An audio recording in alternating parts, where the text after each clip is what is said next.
4 espeleólogos entraron a una cueva en las montañas de Durango en marzo de 2003. Ninguno volvió a salir.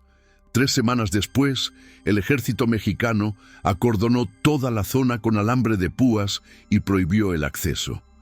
20 años más tarde, un video filtrado muestra lo que realmente encontraron ahí dentro, y lo que verás va a cambiar todo lo que creías saber sobre este caso.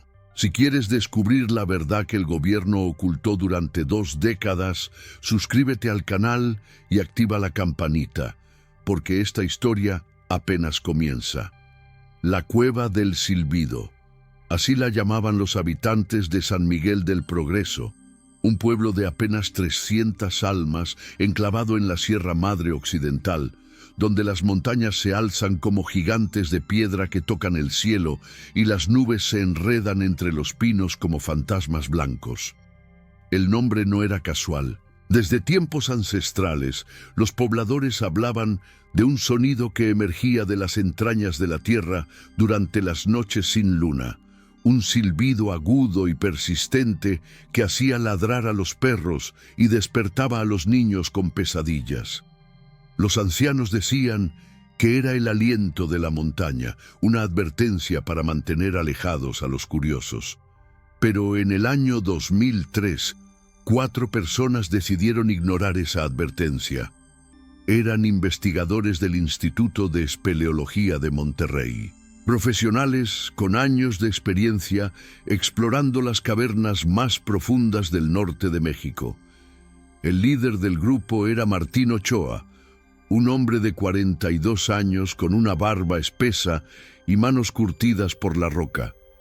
Había dedicado 20 años de su vida a mapear sistemas de cuevas, descubriendo ríos subterráneos y formaciones geológicas que parecían sacadas de otro planeta.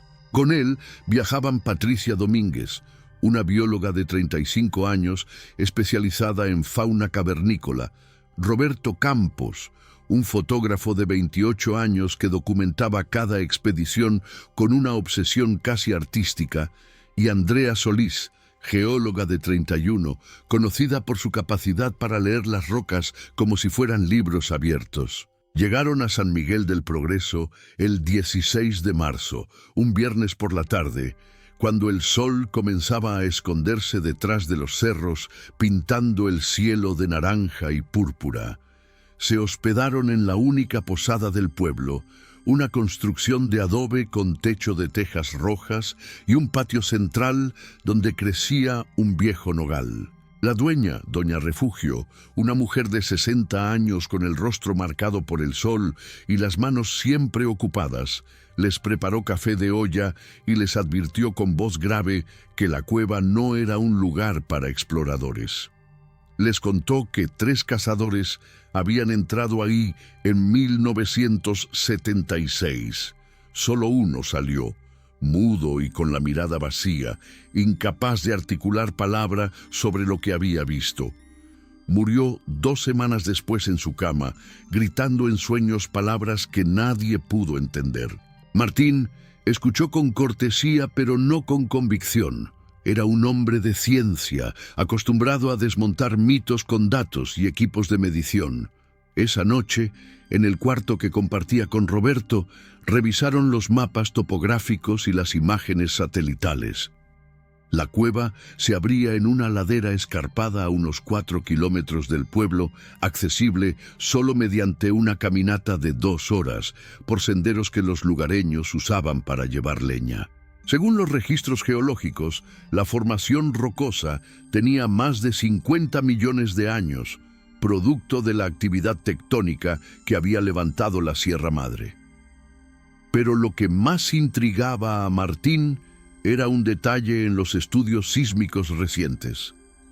Había anomalías en la densidad de la roca, espacios vacíos que sugerían un sistema de túneles mucho más extenso de lo que cualquier explorador había documentado. El sábado amaneció frío y cubierto de niebla. A las 6 de la mañana, los 4 investigadores se equiparon con cascos, linternas frontales, cuerdas, arneses, medidores de gas y suficiente agua y comida para 3 días.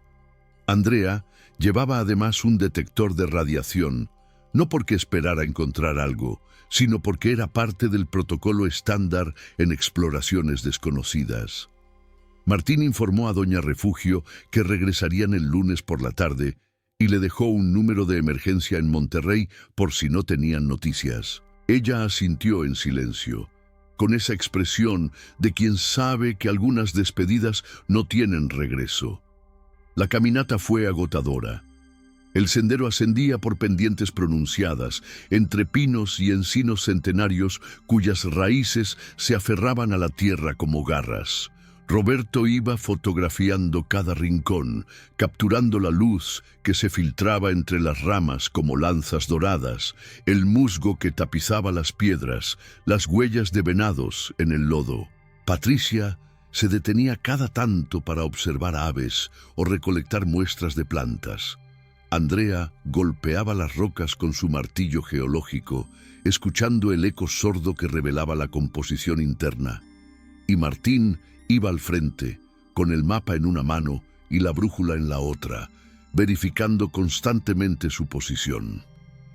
Llegaron a la entrada de la cueva pasadas las 9 de la mañana. Era una abertura irregular en la pared de un acantilado, oculta parcialmente por un cortinaje de helechos y enredaderas. Medía aproximadamente 3 metros de ancho por 2 de alto, lo suficiente para entrar sin agacharse demasiado.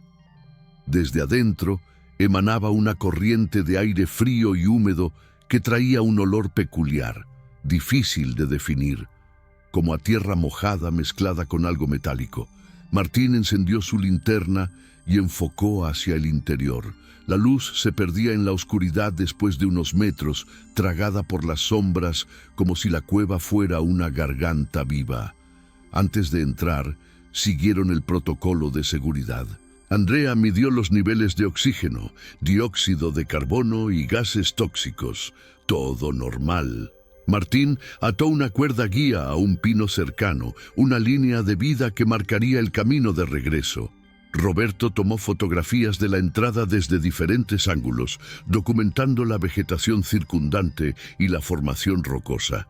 Patricia dejó una marca fluorescente en una piedra, visible solo con luz ultravioleta. Y entonces, con la confianza de quienes han hecho esto decenas de veces, cruzaron el umbral y se adentraron en la cueva del silbido. Los primeros 50 metros fueron relativamente sencillos. El túnel descendía con una inclinación suave. Las paredes eran irregulares, pero estables, sin signos de derrumbes recientes.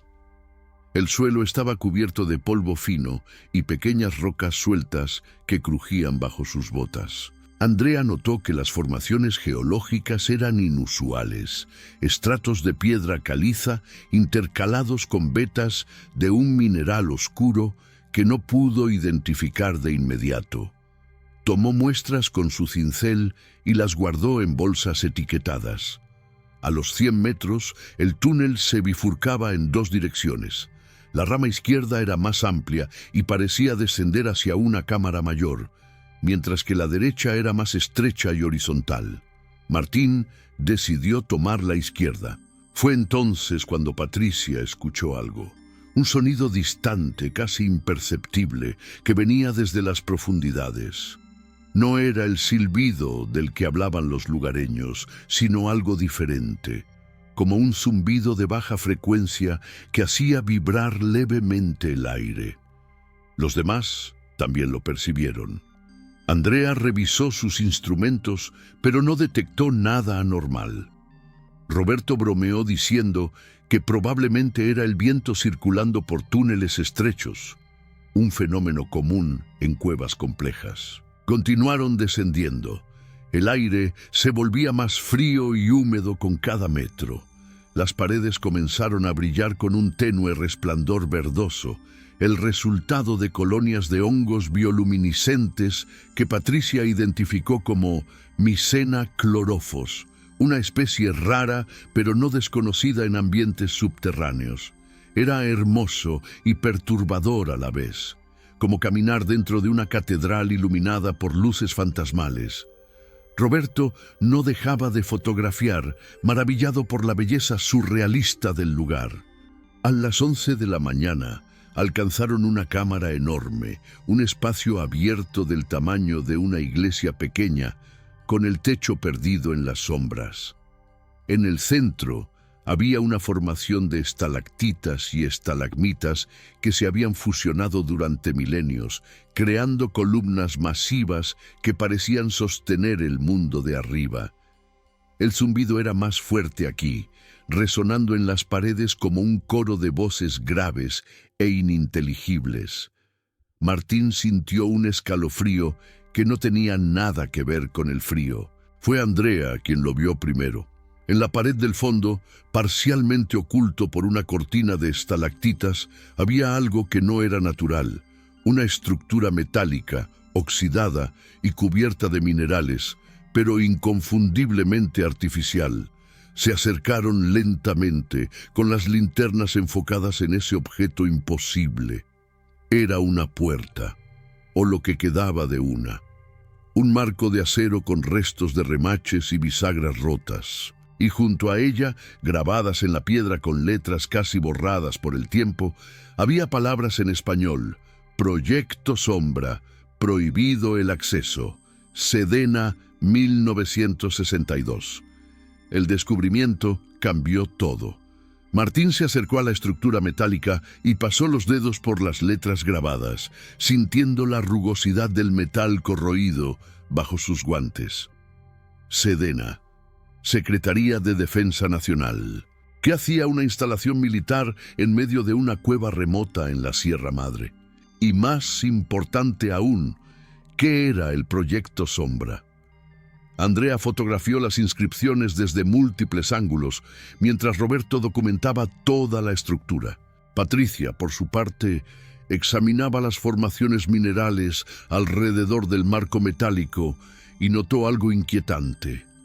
Los depósitos de calcita sobre el metal indicaban que la puerta había estado ahí durante décadas, exactamente desde los años 60, pero los rasguños recientes en la roca sugerían que alguien había estado allí no hacía mucho tiempo.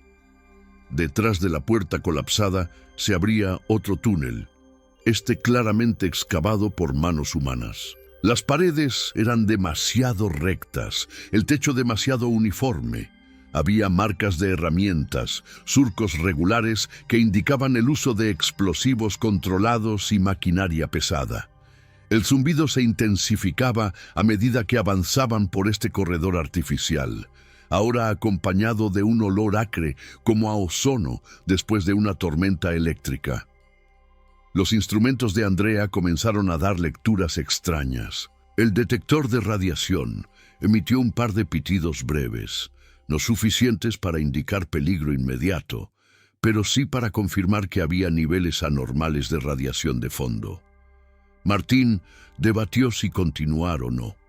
El protocolo dictaba que ante cualquier señal de peligro radiológico debían abortar la expedición inmediatamente. Pero la curiosidad científica, esa fuerza irresistible que había llevado a la humanidad a descubrir los secretos más profundos de la naturaleza, pesaba más. Decidieron avanzar solo 100 metros más. Si las lecturas aumentaban o encontraban algo que representara un riesgo claro, regresarían de inmediato. Los 4 asintieron. Fue una decisión que marcaría sus destinos para siempre. El túnel desembocaba en lo que claramente había sido un laboratorio subterráneo. Era una sala rectangular de aproximadamente 20 metros de largo por 10 de ancho, con restos de mesas metálicas oxidadas, sillas volcadas y estanterías colapsadas contra las paredes. En el suelo había escombros, vidrios rotos, papeles desintegrados por la humedad, instrumentos científicos que el tiempo había convertido en ruinas irreconocibles. Pero lo más perturbador eran las jaulas. Había al menos una docena de estructuras de barrotes metálicos de diferentes tamaños, desde pequeñas como para contener roedores hasta algunas lo suficientemente grandes para un ser humano. Todas estaban vacías, todas excepto una.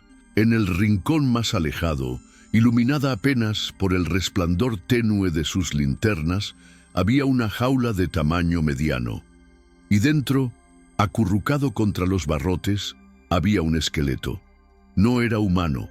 La estructura craneal era demasiado alargada, las órbitas oculares demasiado grandes, las extremidades tenían proporciones extrañas. Patricia se acercó con cautela, su entrenamiento como bióloga luchando contra el miedo instintivo que le erizaba la piel. Tomó fotografías detalladas desde todos los ángulos posibles. El esqueleto medía aproximadamente 1,20 m de altura. Tenía 4 dedos en cada mano y la columna vertebral mostraba una curvatura que no correspondía a ningún primate conocido. Roberto encontró algo más. En una de las mesas había una carpeta de metal oxidado que milagrosamente había protegido su contenido de la humedad. Dentro había documentos, reportes escritos a máquina en papel amarillento con sellos oficiales de la Secretaría de Defensa Nacional, fechados entre 1962 y 1964. Los textos estaban en español, pero plagados de términos técnicos que ninguno de ellos podía descifrar completamente. Sin embargo, ciertas palabras se repetían con frecuencia: especímenes, anomalías biológicas, experimentos de adaptación, protocolo de contención y una frase que apareció en casi todos los documentos: en caso de fallo catastrófico, implementar sellado permanente. Andrea leyó en voz alta uno de los reportes fechado el 15 de agosto de 1963. El espécimen 7 ha mostrado respuestas cognitivas superiores a las esperadas. Ha aprendido a manipular los mecanismos de cerradura mediante observación. Se recomienda reforzar las medidas de contención y limitar el contacto directo del personal. Los otros especímenes continúan deteriorándose. La tasa de mortalidad alcanza el 70%. El doctor Vargas insiste en que necesitamos más sujetos, pero los recursos son limitados y el alto mando está perdiendo interés en el proyecto. Si no obtenemos resultados concretos antes de fin de año, Proyecto Sombra será clausurado y toda evidencia deberá ser eliminada. Martín sintió un nudo en el estómago. ¿Qué clase de experimentos se habían llevado a cabo ahí? ¿De dónde provenían esos especímenes? Las implicaciones eran aterradoras. Si esto era real, si el gobierno mexicano había estado involucrado en algún tipo de investigación clandestina con criaturas desconocidas, entonces estaban frente a uno de los descubrimientos más importantes y peligrosos de la historia moderna. Pero también significaba que estaban en territorio altamente sensible, el tipo de lugar donde las personas que hacen demasiadas preguntas tienden a desaparecer. Roberto sugirió que debían tomar todo lo que pudieran cargar y salir inmediatamente, contactar a las autoridades, a la prensa, hacer público el descubrimiento antes de que alguien pudiera silenciarlos. Patricia estuvo de acuerdo. Andrea guardó la carpeta con los documentos en su mochila mientras Martín fotografiaba cada rincón del laboratorio con su cámara de respaldo.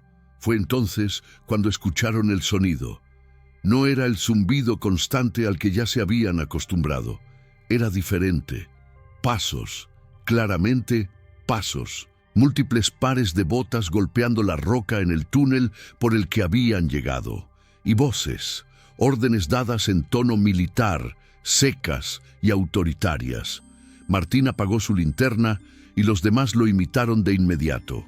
En la oscuridad absoluta, solo iluminados por el débil resplandor verdoso de los hongos bioluminiscentes que se filtraba desde el túnel principal, los 4 investigadores se quedaron completamente inmóviles, conteniendo la respiración, con el corazón golpeándose contra las costillas. Las voces se acercaban.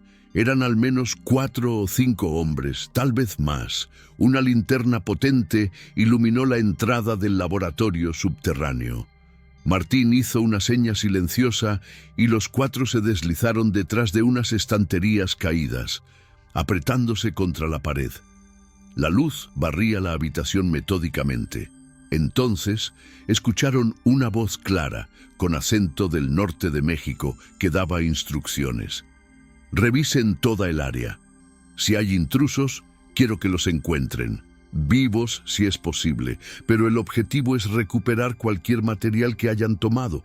El coronel fue muy claro. Nadie puede saber de este lugar. Roberto apretó la mano de Patricia. Andrea sostenía su mochila con los documentos contra su pecho como si fuera lo más valioso del mundo, y lo era. Martín calculaba mentalmente las posibilidades de escape. Había una abertura en la pared del fondo del laboratorio que habían notado antes pero no explorado. Un conducto angosto que podía llevar a otra sección de la cueva o podía ser un callejón sin salida. Era su única opción. Con gestos lentos y silenciosos, Martín señaló el conducto. Los cuatro comenzaron a moverse con extremo cuidado, cada paso calculado para no hacer el menor ruido. Las botas militares entraban al laboratorio. Las linternas iluminaban las jaulas, las mesas, los restos del experimento olvidado. Alguien maldijo en voz baja al ver el esqueleto en la jaula. Está todo como lo dejamos hace 40 años. ¿Cómo diablos supieron que esto estaba aquí? Martín fue el primero en llegar al conducto. Era tan estrecho que tuvieron que quitarse las mochilas y empujarlas por delante. Roberto entró después de él, seguido por Andrea y finalmente Patricia. Justo cuando ella desaparecía por la abertura, una luz iluminó directamente el lugar donde habían estado segundos antes. ¡Aquí! ¡Hay huellas frescas! ¡Se metieron por este agujero! Gritos, órdenes, botas corriendo. El conducto era una pesadilla claustrofóbica. Apenas cabían arrastrándose sobre sus estómagos, empujando las mochilas con las manos extendidas. La roca raspaba sus espaldas, sus cascos golpeaban contra el techo bajo. Martín sentía que los pulmones se le comprimían, que el aire se agotaba, que la montaña entera estaba cerrándose sobre él. Detrás escuchaban las voces de sus perseguidores, más lejanas ahora porque los militares eran más grandes y les costaba más trabajo avanzar por el espacio estrecho, pero igualmente determinadas. Después de lo que pareció una eternidad, pero probablemente fueron solo 5 minutos, el conducto se ensanchó. Martín emergió a otra cámara, esta natural y no excavada, con un techo alto cubierto de estalactitas brillantes. Los otros 3 salieron después de él, jadeando, cubiertos de polvo y rasguños. No tenían tiempo para recuperarse. Las luces de sus perseguidores ya eran visibles en el conducto. Martín enfocó su linterna buscando una salida y la encontró. Otro túnel, este descendente, con una corriente de aire frío que sugería conexión con el exterior. Corrieron. Ya no importaba el sigilo. Era una carrera desesperada por la supervivencia. El túnel bajaba en espiral, las paredes se estrechaban y ensanchaban en un patrón caótico. Andrea tropezó y cayó, su mochila se abrió y varios documentos volaron. Martín la ayudó a levantarse gritando que los dejara, que no importaban, que lo único que importaba era salir vivos de ahí. Pero Andrea no escuchó. Recogió todo lo que pudo en segundos preciosos que no tenían. El túnel terminaba abruptamente en una grieta vertical. Mirando hacia arriba, podían ver un rayo delgado de luz natural a unos 30 metros de altura. Era una chimenea natural, su única salida. Martín evaluó la chimenea con la experiencia de 2 décadas explorando cuevas. Las paredes eran irregulares pero escalables, con suficientes salientes y grietas para colocar las manos y los pies. El problema era la altura y el hecho de que no tenían tiempo para asegurar la escalada correctamente. Escuchaban ya los gritos de los militares aproximándose por el túnel. Tenían tal vez 1 minuto, quizás 2, antes de que llegaran. Tomó una decisión rápida. Roberto subiría primero porque era el más ligero y ágil.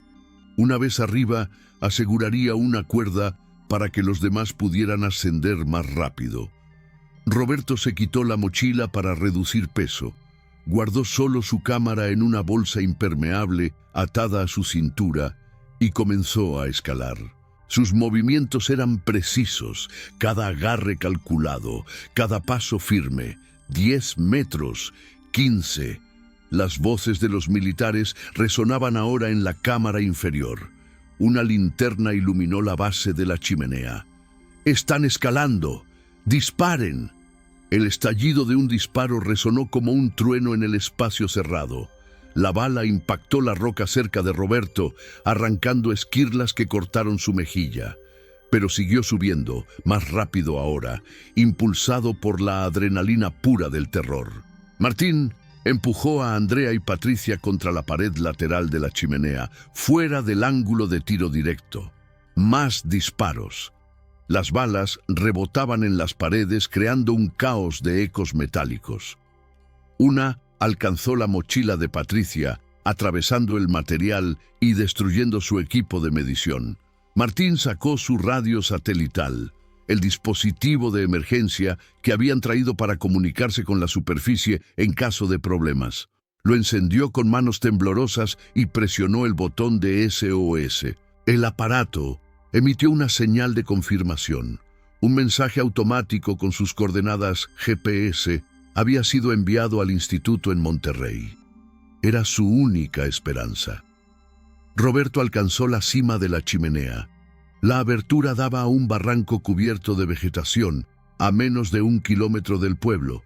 Podía ver las casas de adobe en la distancia, el humo subiendo de las chimeneas. Aseguró la cuerda de escalada a un pino robusto y la dejó caer por la chimenea. ¡Ya está! ¡Suban! Su voz llegaba distorsionada por el eco.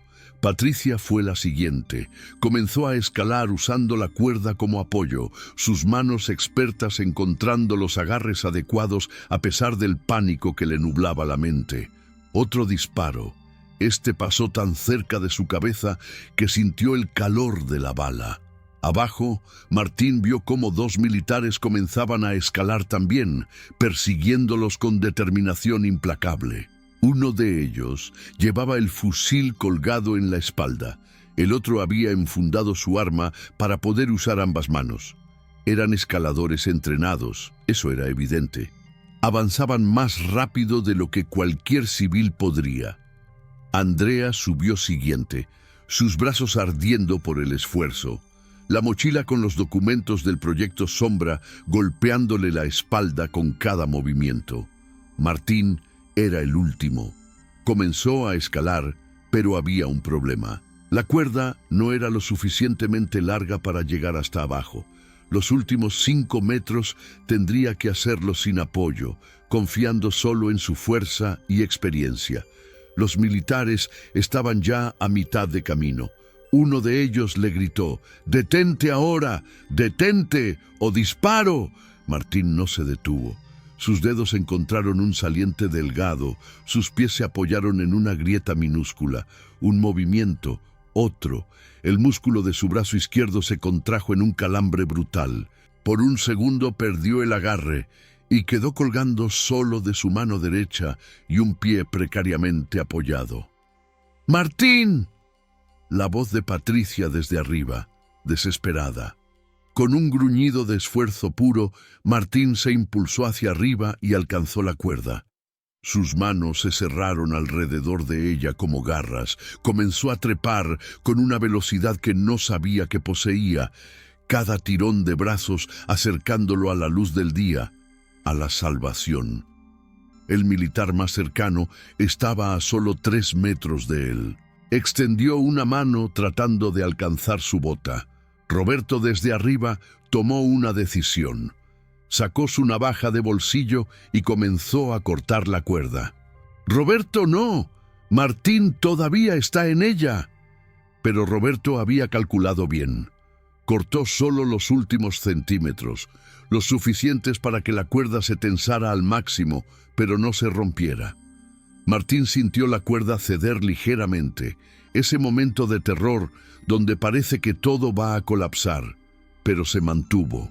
Alcanzó el borde de la abertura y las manos de sus amigos lo agarraron, tirando de él hacia la superficie. Justo cuando salía, la cuerda se rompió completamente. Los dos militares que escalaban cayeron hacia atrás, gritando. Martín no miró para ver si habían sobrevivido a la caída. Los 4 investigadores corrieron entre los árboles, bajando por la ladera empinada hacia el pueblo, resbalando en la tierra suelta, golpeándose contra las ramas, sin detenerse ni para recuperar el aliento. Podían escuchar helicópteros en la distancia. El ruido característico de las aspas, cortando el aire, se acercaba rápidamente. Llegaron al pueblo 20 minutos después, agotados, sangrando, con la ropa desgarrada. Doña Refugio los vio llegar desde la puerta de la posada y corrió hacia ellos. ¡Dios santo! ¿Qué les pasó? Martín apenas podía hablar entre jadeos. Militares, en la cueva, nos persiguieron. Tenemos que irnos ahora. Doña Refugio no hizo preguntas. Los metió rápidamente a la posada y cerró la puerta con tranca, pero ya era tarde. Los helicópteros sobrevolaban el pueblo. No eran helicópteros comerciales ni de rescate. Eran Black Hawks militares, con el emblema de la Secretaría de Defensa Nacional pintado en los costados. Aterrizaron en la plaza central, levantando nubes de polvo. Soldados armados comenzaron a descender. Un oficial con el rango de coronel dirigía la operación. Empezaron a tocar puertas, ordenando a los habitantes que permanecieran en sus casas. No era una solicitud, era una orden respaldada por fusiles de asalto. Andrea se asomó por la ventana de la posada y vio cómo más camiones militares llegaban por el único camino que conectaba San Miguel del Progreso con la carretera principal. Eran vehículos pesados, con remolques que transportaban equipo de construcción, generadores eléctricos, rollos de alambre de púas. «Van a sellar la cueva», susurró. «Van a hacer desaparecer todo como si nunca hubiera existido». Martín abrió su mochila y sacó la cámara de respaldo. Revisó las fotografías que había tomado en el laboratorio subterráneo. Estaban todas ahí: las jaulas, el esqueleto, los documentos, las inscripciones de Proyecto Sombra. Evidencia irrefutable de algo que el gobierno había querido mantener oculto durante 40 años.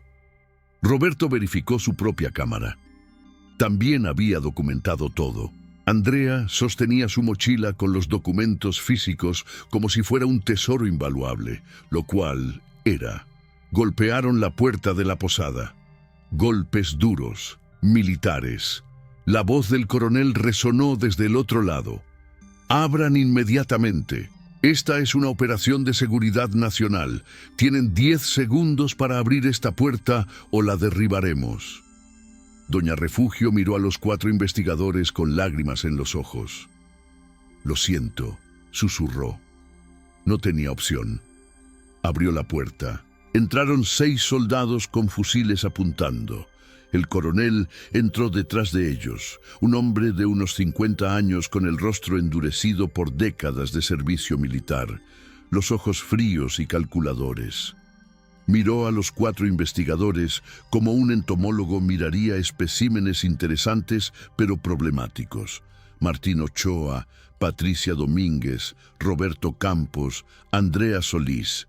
Sabemos quiénes son, sabemos a qué instituto pertenecen y sabemos exactamente qué encontraron en esa cueva.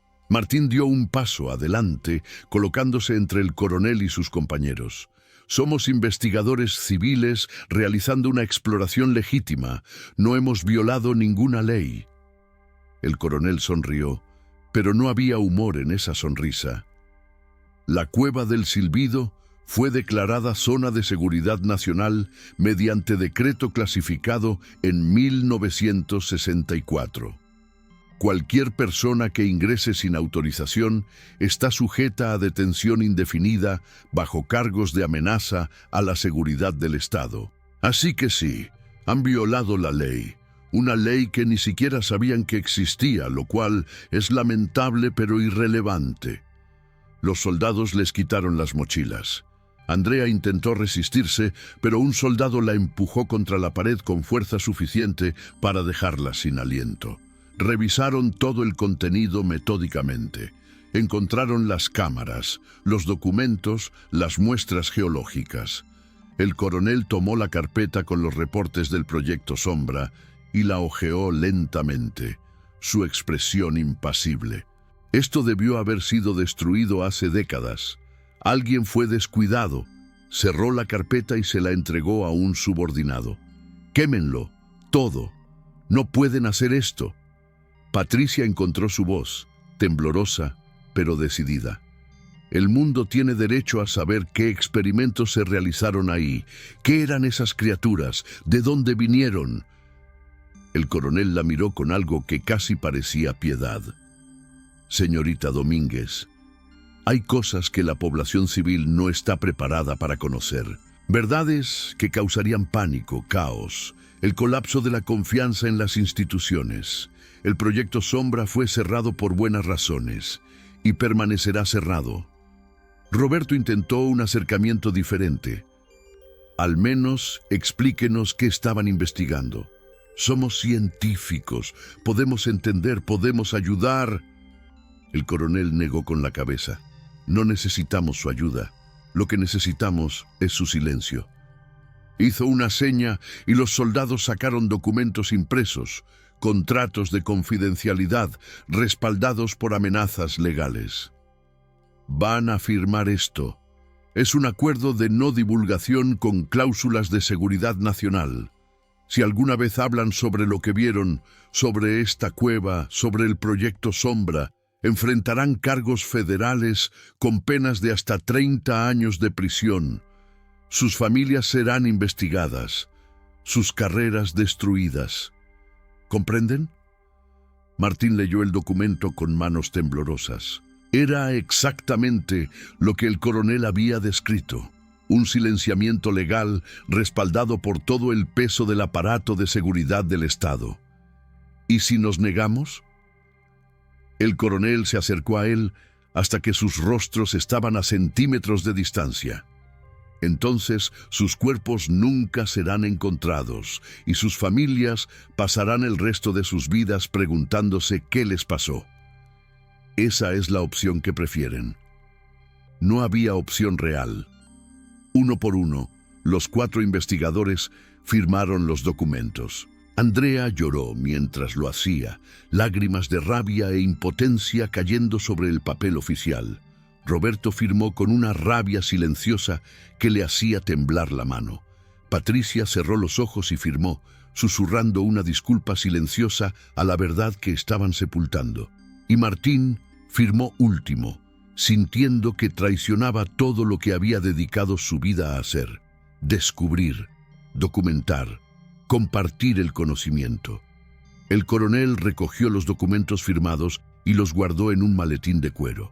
«Ahora escúchenme con atención. Van a regresar a Monterrey. Van a decirle a su instituto que la exploración fue infructuosa, que la cueva era inestable y decidieron abortar la expedición por seguridad. No mencionarán a los militares.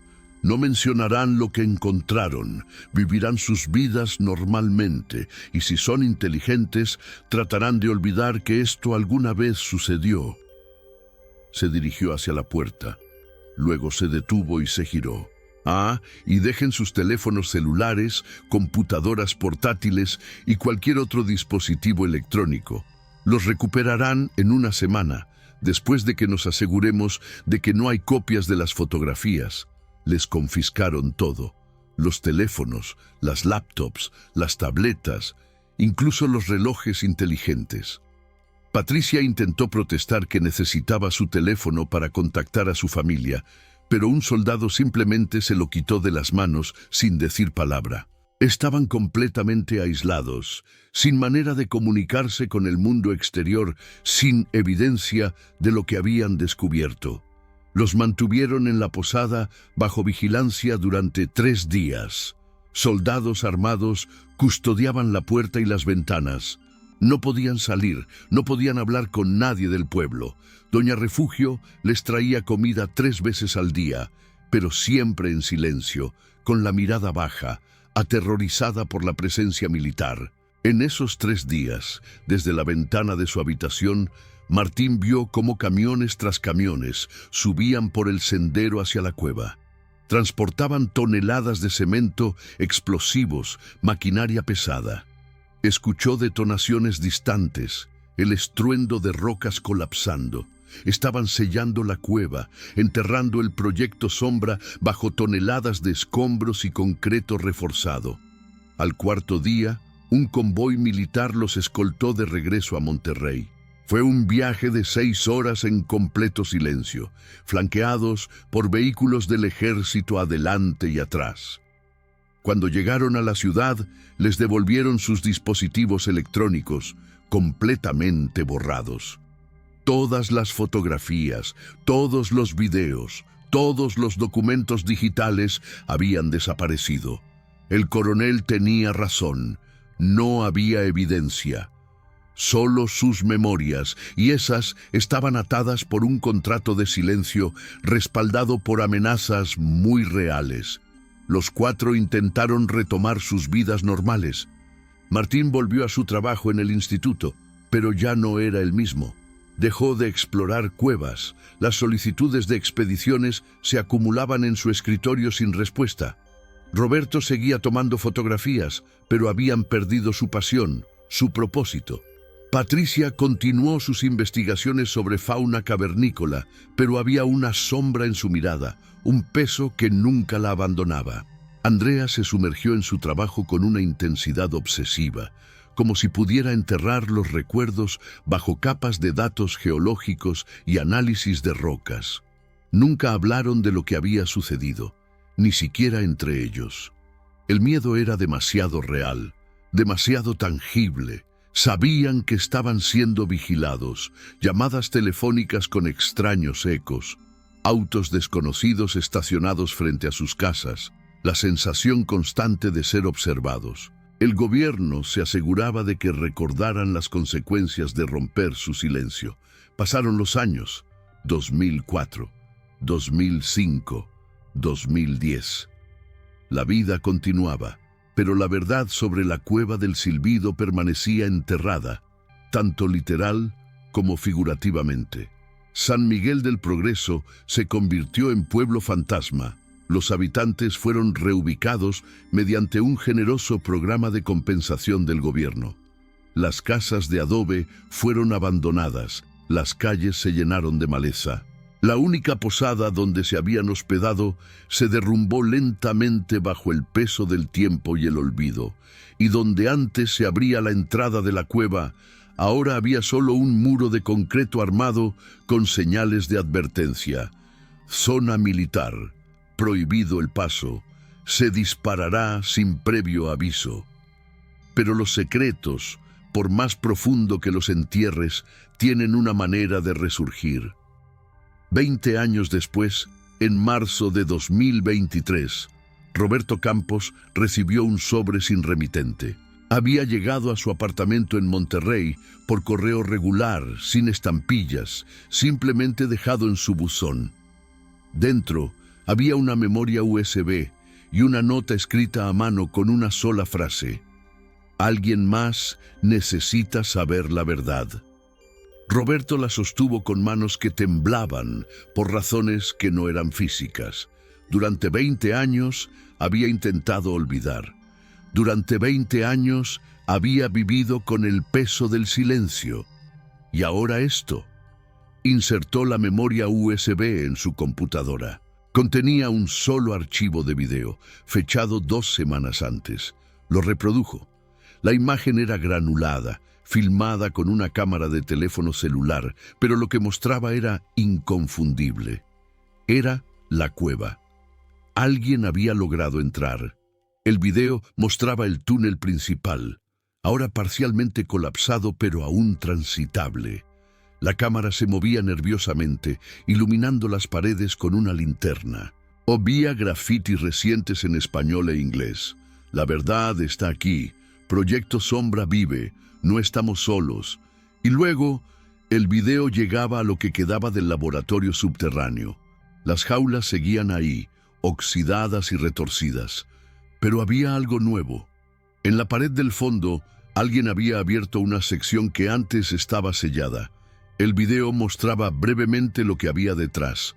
Otra sala, más pequeña, con equipos médicos todavía intactos, camilas con correas de cuero, instrumentos quirúrgicos dispuestos en bandejas de metal, y en la pared un tablero con fotografías. Decenas de fotografías en blanco y negro que mostraban... Roberto cerró los ojos, incapaz de seguir mirando. Pero ya era tarde. La imagen estaba grabada en su mente para siempre. El video terminaba abruptamente con el sonido de botas militares aproximándose y la persona que filmaba corriendo de regreso por los túneles. Pantalla negra. Silencio. Roberto se quedó mirando la pantalla vacía durante largos minutos. Luego hizo algo que había jurado nunca hacer. Llamó a Martín. Se reunieron los cuatro una semana después en un café discreto en las afueras de Monterrey. Era la primera vez que estaban todos juntos desde 2003. El tiempo había dejado su marca. Canas, arrugas, una pesadez en los hombros que no tenían nada que ver con la edad física. Roberto reprodujo el video en su laptop, manteniendo el volumen bajo.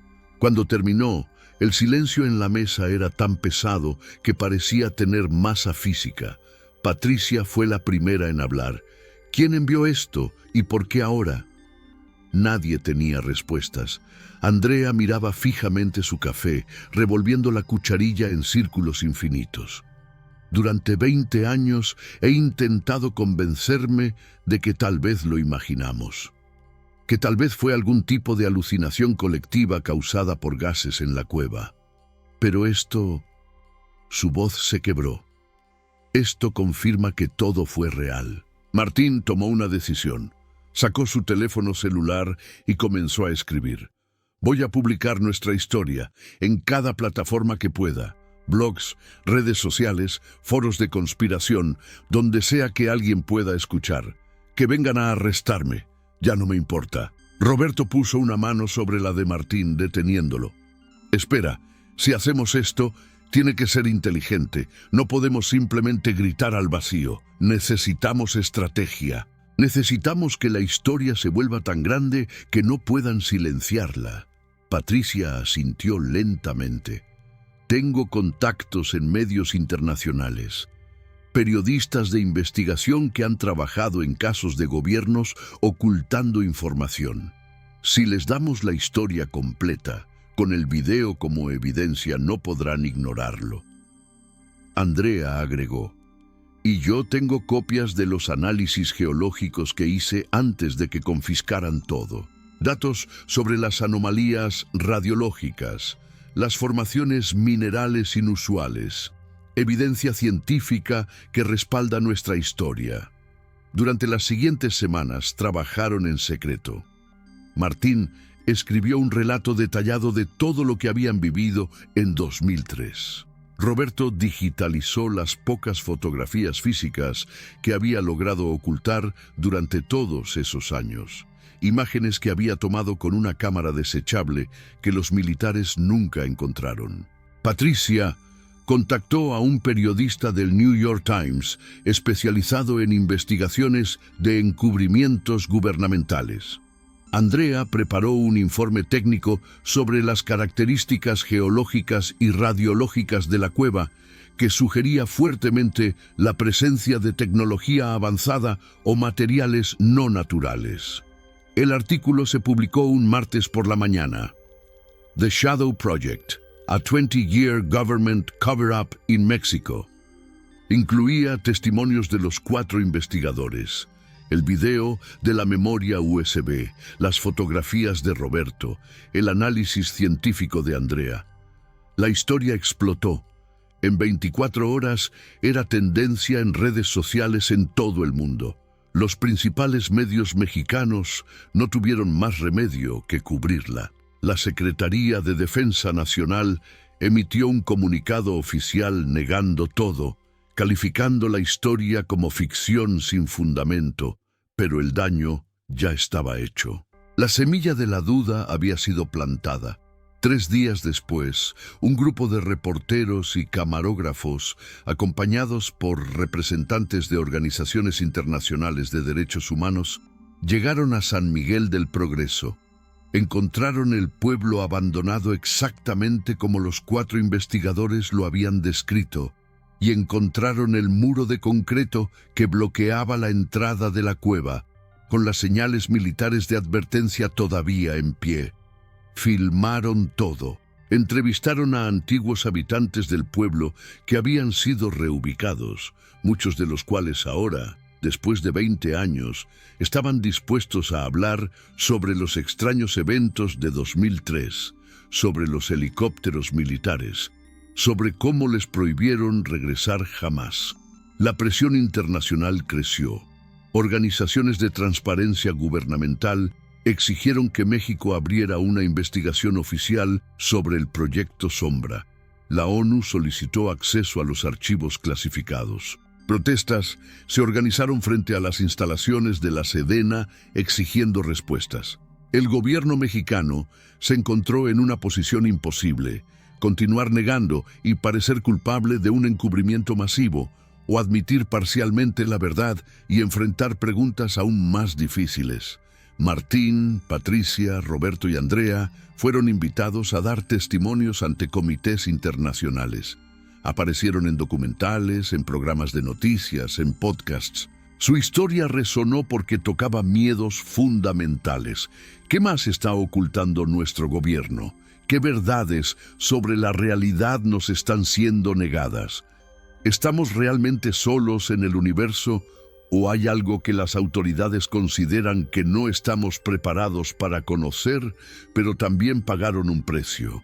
Martín recibió amenazas de muerte anónimas. El apartamento de Roberto fue asaltado, aunque extrañamente no robaron nada de valor, solo revolvieron sus archivos y documentos. Patricia descubrió dispositivos de escucha ocultos en su oficina. Andrea fue seguida tan obviamente que parecía más una intimidación que una vigilancia real. El mensaje era claro: habían roto su silencio, pero las fuerzas que querían mantener los secretos enterrados seguían activas y no habían olvidado. En cuanto a la cueva misma, el gobierno finalmente cedió a la presión y permitió una inspección internacional en julio de 2023. Un equipo de investigadores de múltiples países, acompañados por observadores independientes y cámaras de prensa, intentaron acceder al sitio. Encontraron que el sello de concreto había sido reforzado no 1, sino 3 veces durante los últimos 20 años. Equipos de perforación trabajaron durante una semana para abrir un acceso. Pero cuando finalmente lograron crear una abertura lo suficientemente grande para que entrara una persona con cámaras, descubrieron que el interior había sido completamente rellenado. Toneladas de concreto habían sido bombeadas en los túneles, sellando cada cámara, cada pasaje, enterrando todo bajo una masa sólida e impenetrable de roca artificial. El laboratorio subterráneo, las jaulas, los esqueletos, los documentos que pudieran haber quedado, todo estaba ahora inaccesible bajo metros de concreto reforzado con acero. Una tumba permanente para secretos que alguien había decidido que nunca debían ver la luz. Los investigadores internacionales documentaron esto extensamente, pero no había nada más que pudieran hacer sin literalmente demoler una montaña entera. El caso oficial se cerró con más preguntas que respuestas. El gobierno mexicano admitió que había existido una instalación de investigación clasificada en los años 60 relacionada con estudios geológicos avanzados, pero negó cualquier conexión con experimentos biológicos o criaturas desconocidas. Los documentos del Proyecto Sombra, dijeron, se habían perdido en un incendio archivístico en 1982. Sin evidencia física accesible, sin documentos originales, sin cuerpos o especímenes que examinar, la verdad completa permanecía en ese espacio nebuloso entre la confirmación y la negación. Hoy, 3 años después de que la historia se hiciera pública, la Cueva del Silbido sigue sellada. Guardias militares patrullan permanentemente el área. Volar sobre la zona está prohibido. Y el debate continúa en Internet, en documentales, en conversaciones nocturnas. ¿Qué fue realmente el Proyecto Sombra? Eran experimentos con tecnología extraterrestre recuperada. Criaturas de origen desconocido capturadas en otras partes del mundo. ¿Un proyecto de armas biológicas que salió terriblemente mal? ¿O algo aún más extraño, algo que desafía nuestras categorías de comprensión? Martín Ochoa ahora tiene 65 años. Se retiró de la espeleología, pero da conferencias ocasionalmente sobre su experiencia. Siempre termina sus charlas con la misma reflexión. Hay verdades que cambian la manera en que entendemos nuestro lugar en el cosmos. Y hay fuerzas poderosas dedicadas a asegurarse de que nunca accedamos a esas verdades. Les digo esto no para asustarlos, sino para que se cuestionen todo lo que les dicen que es imposible, porque yo vi lo imposible y sé que está siendo ocultado.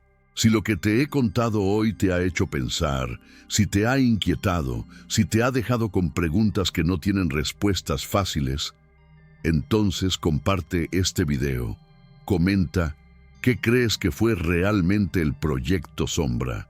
Suscríbete a Ecos del Silencio para más historias que desafían la versión oficial de la realidad. Porque si aprendí algo de esta investigación es esto: los silencios más profundos esconden las verdades más perturbadoras. Y a veces, ese silencio necesita ser roto, sin importar el costo. La cueva sigue sellada, pero las preguntas permanecen abiertas.